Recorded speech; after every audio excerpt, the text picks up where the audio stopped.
What is going on, everybody? It is your boy Nothing But Skills. In today's video, we're going to be talking about everything you guys can do in the open world. Now, if you guys are like me, who have a lot of friends who play the game, who say, don't do the main missions, wait for me. Well, then this video is for you. This will give you a lot of ideas of everything that you guys can do while you guys are just running around the open world. I want to give a big shout out to Ubisoft for sponsoring this video. They sent me a copy out of the Ultimate PC Edition, so that way I could bring you guys this amazing content. Now, one thing to keep in mind is the open world changes as you guys get into endgame. So what we're going to be focusing on in this video is the open world from 1 to 30. Now, I'm only level 13. This will give you an idea of everything you guys can really do and enjoy the game, enjoy the sightseeing, enjoy the looting, because there's a lot of things for you guys to get while you guys are playing the open world. The first thing we're going to talk about is looting. A lot of people think that the only way for you guys to get loot, to get gear, to get different vanity items is through the missions, and that is totally wrong. You can actually find a lot of your vanity items, you can find a lot of your weapons, your gear, your resources just from running around the open world.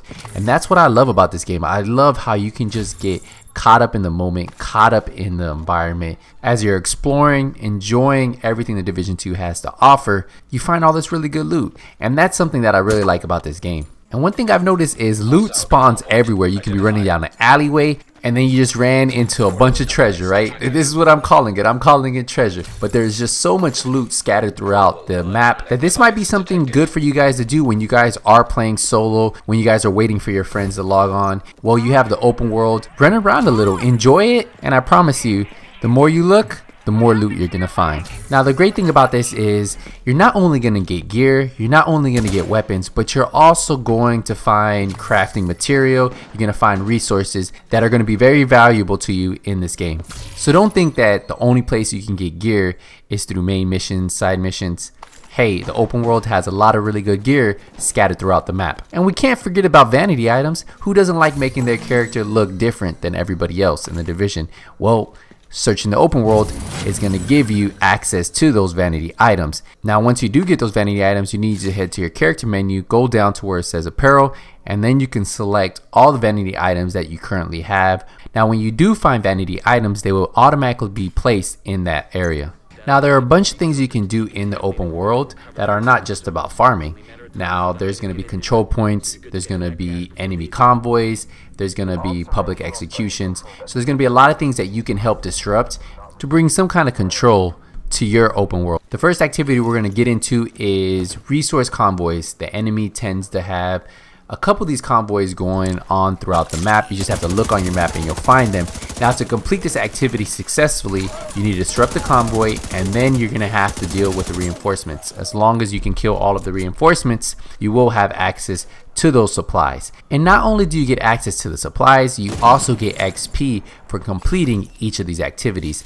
And that's another way for you to slowly level up if you're just enjoying the game.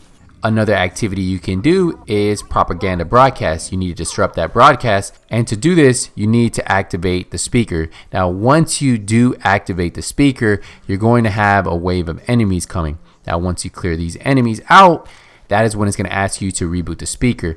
Now, once you have the second wave of enemies to come out, that is when it's going to ask you to insert a key override.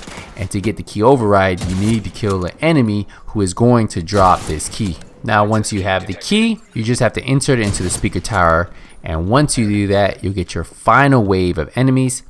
Once you clear out all the enemies, you'll get the notification that the broadcast was restored. You'll see that you got XP, and you can see right here, I was able to get a blue holster. That's why I tell you, if you do these side activities, this is another way for you guys to get some better gear. Now, control points are another really good activity you can do in the open world that have some really good rewards.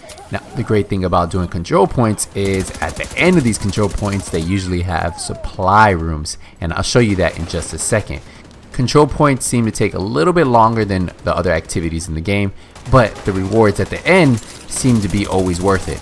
Now, remember, when you do these control points, you can always call for friendly forces to come assist you.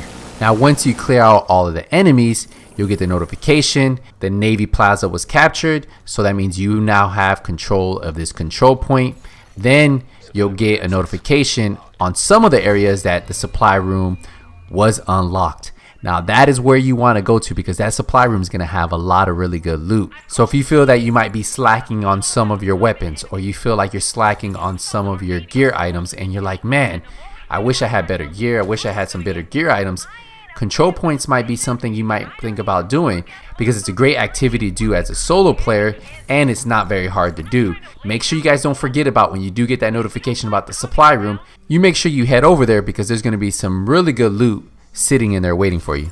Now, one other thing a lot of people don't know is when you do take over control points, you can give them food, water, and supplies.